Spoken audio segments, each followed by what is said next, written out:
reading this morning is from Isabel Wickelson's book, Caste, the Origins of Our Discontent. It's Oprah Winfrey's Book Club 2020. And she uses caste as, I'll say, 3 areas. One is the caste system in India. One is Nazi Germany. And one is racism in the United States. And this moved me, and so I hope it speaks to you also. Modern-day caste protocols are less often about overt attacks or conscious hostility, and can be dispiritingly hard to fight. They are like the wind, powerful enough to knock you down, but invisible as they go about their work. They are sustained by the muscle memory of relative rank and the expectations of how one interacts with others based on their place in the hierarchy. It's a form of status hypervigilance, the entitlement of the dominant caste to step in and assert itself wherever it chooses, to monitor or dismiss those deemed beneath them as they see fit. It is not about luxury cars and watches, country clubs and private banks, but knowing without thinking that you are one up from another based on rules not set down in paper, but reinforced in most every commercial, television show, or billboard. From boardrooms to newsrooms, to gated subdivisions, to who gets killed first in the first half of a movie. This is the blindsiding banality of caste.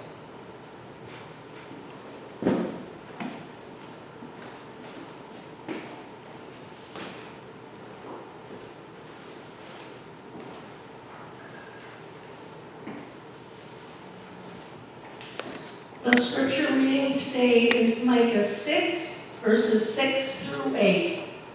What shall I bring when I come before Yahweh and bow down before God on high, you ask? Am I to come before God with burnt offerings, with year-old calves? Will Yahweh be placated by thousands of rams, or 10,000 rivers of oil? Should I offer my firstborn for my wrongdoings, the fruit of my body for the sin of my soul? Listen here, mortal. God has already made abundantly clear what good is and what Yahweh needs from you. Simply do justice, love, kindness, and humbly walk with your God. Thank you, Shannon.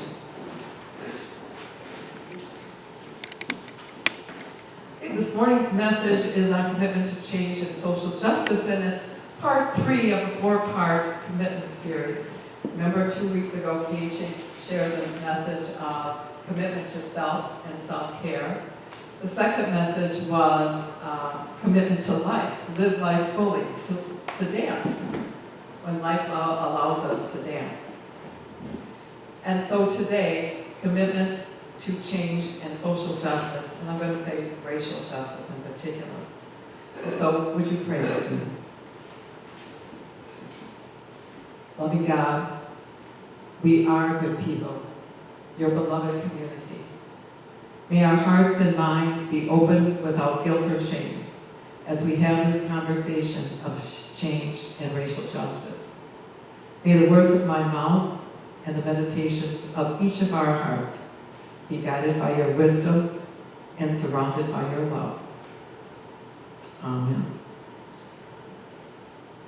And so children's time is going to be Jesus Loves the Little Children. How many of you remember that? I remember that in Sunday school many years ago. And it's been a long time since I've sung it, but the words come back right away, don't they? No. So Jesus loves the little children. And the bottom line of the song is that all lives matter, regardless of gender, sexual orientation, military service, political views, physical abilities, religion, age, athletic ability, standard of living, whatever dimension, all individuals are unique and special, and all lives matter. To be sure, there are many suppressed groups or oppressed groups in the United States. Women, African Americans, Asian Americans, Jews, Muslims, LGBTQ community, to name a few. And some people have said, why can't we get along? It sounds so simple, doesn't it? So why do we have so much controversy over the wealth of people groups? Today I am going to focus my message on African American community and the Black Lives Matter movement. So what is at the heart of the Black Lives Matter movement? To me, it means that Black lives matter too. That Black lives are equal to any other people group. Their worth is equal. But how did we get to this situation that we are in the United States? First, a little bit of history. Unlike immigrants from Europe who came from persecution, looking for discovery, maybe escaping famines and bad situations in their homeland, traveled to North America and immigrated to what is now known as the United States. But Africans were abducted and kidnapped. Sometimes whole villages were swept out, the people were moved to the coast, put in holds of ships, and sailed to North America. As early as 1619, that's 400 years ago, this happened. The narrative of slave owners was that slaves were happy, well cared for, that they had the good life, and they wanted to stay enslaved. But we certainly know that's not true. For over 250 years, enslaved people worked the fields, often from dawn to dusk, were often beaten, lived in very poor conditions, were treated as commodities that were bought and sold in the marketplace. Families were separated through this process of buying and selling enslaved folks. Husbands were separated from wives, and children from parents, and siblings were separated. In the 1860s, we know that the Civil War came and African Americans were freed with the Emancipation Proclamation. And there was a short time, about 12 years, with Reconstruction. But the next 100 years have been followed by separation but equal, where legalized segregation was the law of the land. In schools and transportation, health care, drinking fountains, churches, health care, housing, restrooms, at any dimension, everything was separated. And if a mom and pop owned a diner, wanted to serve black family next to white family in the same facility, they could be arrested, incarcerated, and lose their business, because integration was actually illegal for those 100 years. Some of you might remember the Green Book. There was a movie not too many years ago. The Green Book were books that were published by African Americans that listed safe places to eat, to travel, to go to the restroom, to stay. And, I as a white person never heard about that until maybe the last, I'll say 10 years or so. So in 1964, the Equal Rights Act is signed, ending the segregation and challenging us to correct the inequalities, to do justice for all people, and to love kindness. But in 1968, redlining was a really strong practice, particularly in big cities, Milwaukee one of them. The practice of defining areas, partly where mortgages could be given or not given. And so lower income whites often receive mortgages that middle and upper class black folks would not be able to get the mortgage. And whites owned homes, blacks tended to rent. And we know that home ownership is one of the best ways to build generational wealth. So in due in part to redlining, for every $100 of net worth that a average white family has, a black family has $5.04. So 5% of the net wealth. So how do we simply do justice and love kindness? I'd suggest being aware of our biases, in particular biases of African Americans. And I use African Americans and blacks interchangeably. Most of my black friends do not care one way or the other, so I'm using them interchangeably. So why is it important to know our biases? Because awareness of our biases deepens our understanding and compassion for people who are different from what we are, from what I am. If we are not aware of our biases, they go unmanaged and may lead to judgment, hurts, and lack of compassion. And we can't manage what we don't know. So here's a question for you. What is bias?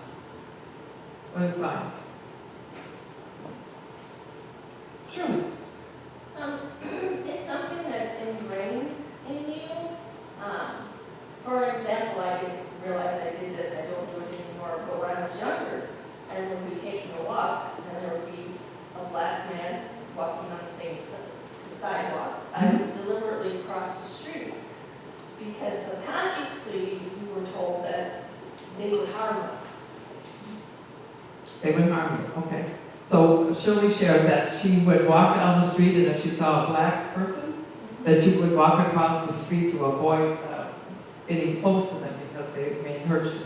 Especially black men. Especially black men. A generalization about a group of people. Pardon? Generalization about a group of people that, without knowing them, maybe. I still didn't get the first word. Generalization. Generalization, I'm sorry, thank you. Yeah, generalization about a people group. Yeah, it is this is according to Webster, is an opinion that there is, before there is reason for it, a leaning of the mind. And when we talk about biases and prejudices, what do we typically think? Is it positive or negative to have biases and prejudices? It tends to be negative, right? And what if I use the word filter? What's that connotation? Filter. Positive, negative. If I see things through a filter. Neutral. Okay, I think of it as neutral. And I would say that the three things mean the same thing. It's how you see things. It's the filter or the perceptions that you have.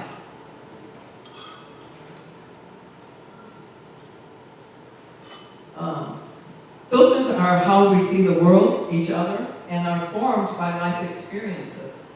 And some biases are blacks are lazy. White women cannot drive. Black men are athletic. So let me give you an example. I'm going to put a word out there and I want you to tell me what you see. What you see. So the word is leader. Who or what do you see? Right? A president. A president? Someone who sets an example. Sets an example? Okay, but what are the physical characteristics of that person? Usually they're white, male. White, male, Older. what? Older. Distinguished, older. Well, you got 70% of people who see leaders as white men, about 6'2". They're tall, they're slim, they're well-dressed, clean-shaven, close haircut. And we all are human, we all are people, and biases make us human. It's part of who we are. And it's some of our biases are really very common. And others are not. So when my children were preschool age, Bert and Ernie were popular characters on RTV. And during a training session that I was with about 30 other folks, and the facilitator showed us had a large video, one they showed the PowerPoints on, a large collage of photos, maybe 30 photos. Distinctly, they weren't mishmashed, but there was white spaces around each of the ones. And he gave us 7 seconds in which to see the collage, and then he took it down and he asked us what we saw. Now, I will say that 7 seconds is an important thing, and I'll talk about that in a little bit. So after the slide was down, I raised my hand and I said, I saw Bert and Ernie. Well, how many others of the 29 there did you think saw Bert and Ernie? There there wasn't a single person who saw Bert and Ernie. So in fact, I believe to this day that facilitator who had seen that photo or that collage many times and had never seen Bert and Ernie before. I swear that's true. But why was it for me? Why was it for me? Because it was current in my life, and it was from the perspective of which I was coming from. So we're all intelligent people, right? We're all looking at the same thing, but we come away with different perspectives, different understandings.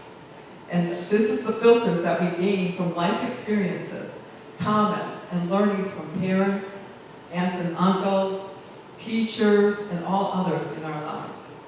And I'll go back to the 7 seconds. The 7 seconds is really important because the neuroscience tells us that in the first 7 seconds of meeting someone, we make 11 judgments about that person.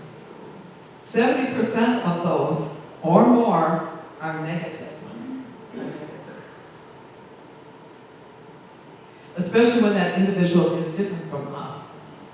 So a significant research in the field of neuroscience confirms that the human brain is wired to react to others within milliseconds. It's a matter of survival, really, the fight or flight response. So how do these biases play out in real life? And I think Shirley gave us a great one. And have you ever driven in a poor, black neighborhood and your hand reaches over for the lock? Guilty, or, I have this bias. I have the bias of fear that something bad is going to happen to me, or my car. That being in a black neighborhood is a fearful experience.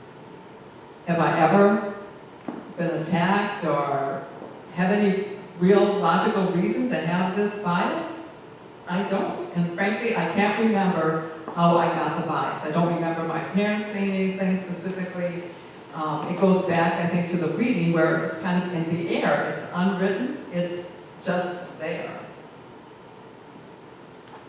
So my bias of black people of fear might be founded on things I saw on TV or read in the newspaper or heard about blacks being violent.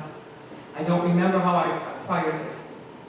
But we all have biases and make assumptions. That doesn't make us good or bad. It's just that we are human. We cannot erase our biases, our stereotypes and filters on how we see each other. Let us say I have a bias that blacks are lazy. It is reinforced many times because that's what I choose to see. But then I meet Ron, an African-American man, intelligent, hardworking, and he just doesn't fit my bias. And then I meet Paul, also an intelligent man, hardworking, cares for his family. I meet Tina, it's the same thing, another black, African-American woman. So these don't fit my biases. But I still have my lazy sitting in the background. But the good news is all this information is better informing me, and I can make better judgments going forward on how I respond to African-American folks. So another story. Kathy was a co-worker of mine. She's a black woman who lived in Milwaukee.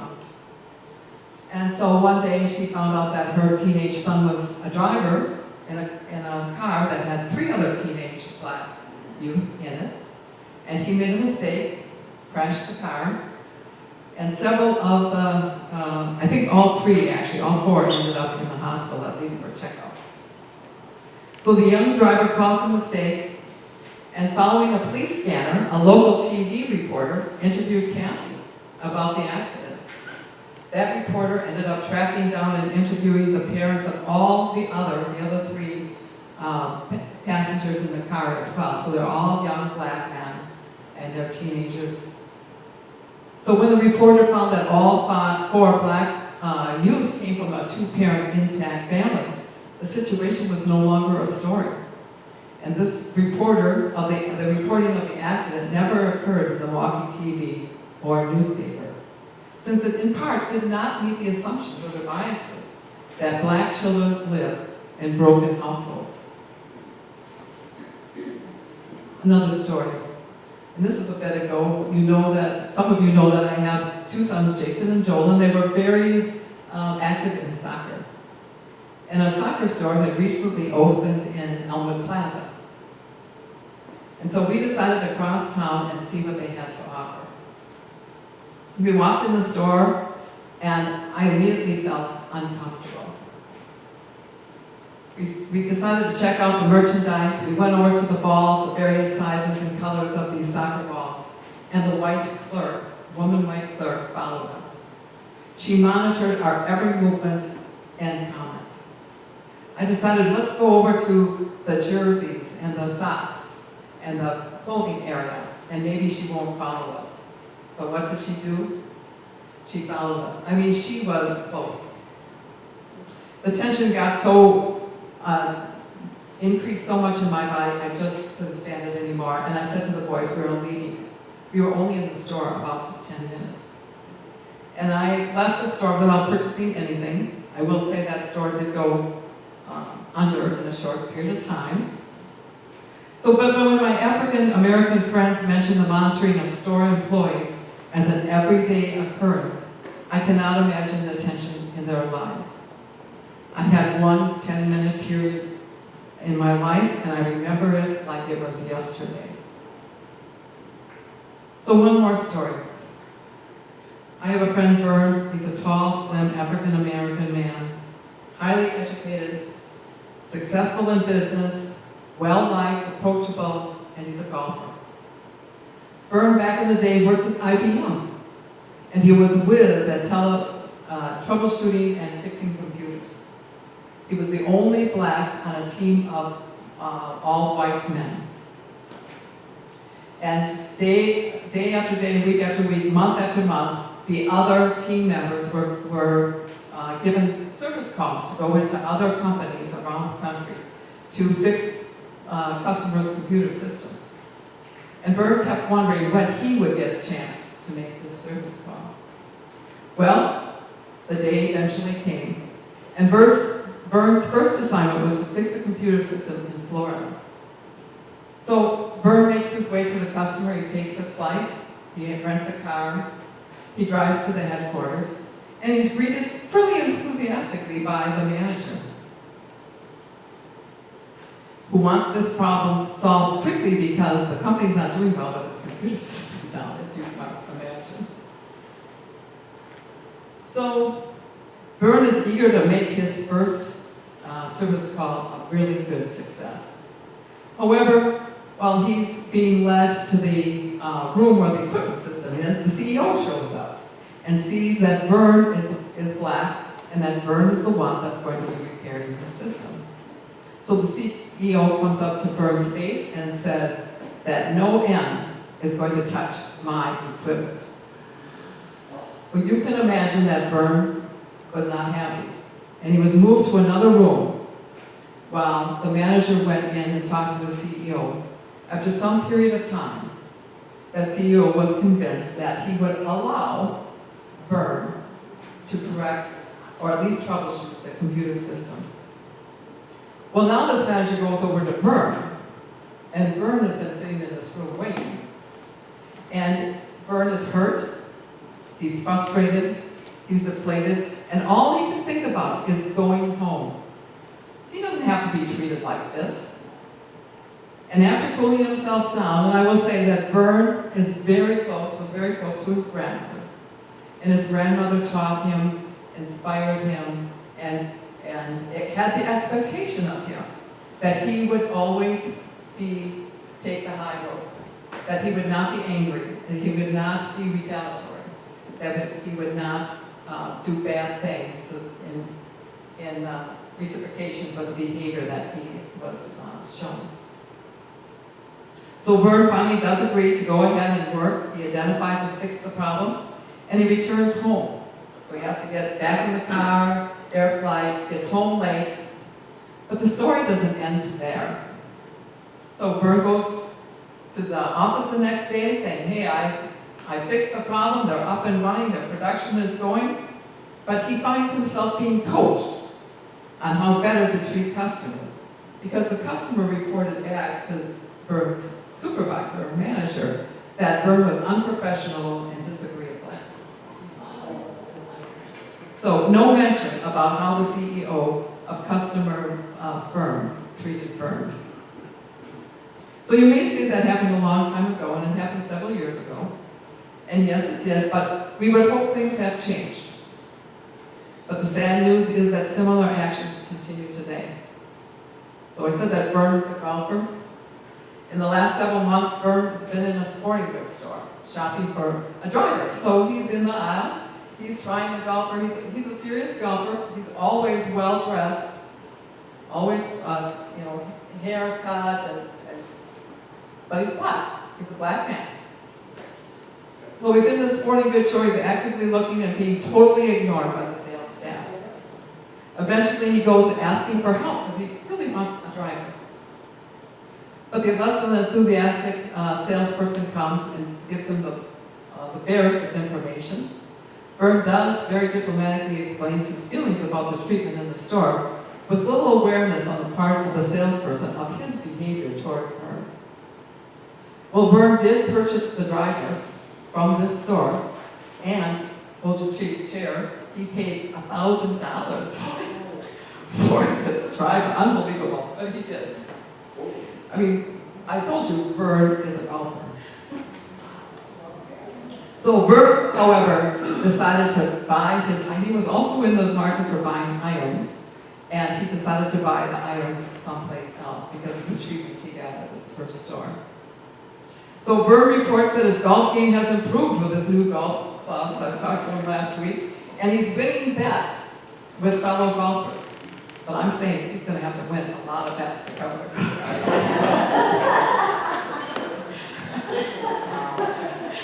Yeah.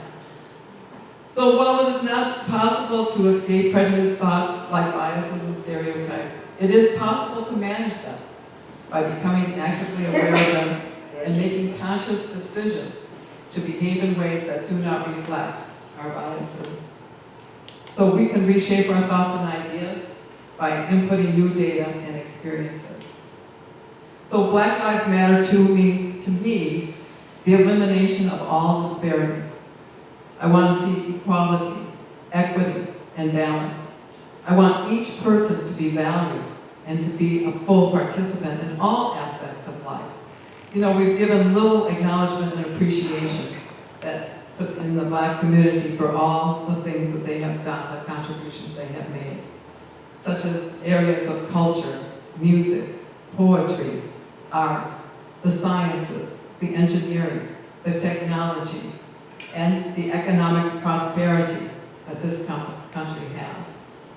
I want Blacks to be able to trust the police to help them, like I do, rather than being afraid of them because the police may not help them. I want incarceration rates to represent the population. And I want all people groups having equal access to the resources and opportunities for fair housing, quality education and healthcare, voting rights, equal pay, and a firm and a fair criminal justice system. It is all possible with a little action from each of us. And so I turn your attention to the action steps for racial justice partners. There are 10 items. Well, it was supposed to be number 1 to 10. I know, but we missed a couple of numbers in the process. But anyway, just point out a couple of them. Be aware of your unbiased racial, unconscious racial biases. You might want to take a couple of minutes later today and put Black men and all the things that you think about without editing. Just write them down without judgment. The same with every people group. Might be helpful to learn. To be open to learning about inequalities. To learn about Black history and culture. I don't know about you, I was educated in Racine Unified School District, and I'm proud of my education, but I didn't learn anything about Black history. Support Black colleagues. And recognize that as we interact more with our Black colleagues and friends, that we might make mistakes. Sometimes it's uncomfortable, there's a risk to it, but that's okay. Approach mistakes as learning opportunities to learn and grow. And so I close with simply do justice, love kindness, and walk humbly with the divine. Amen.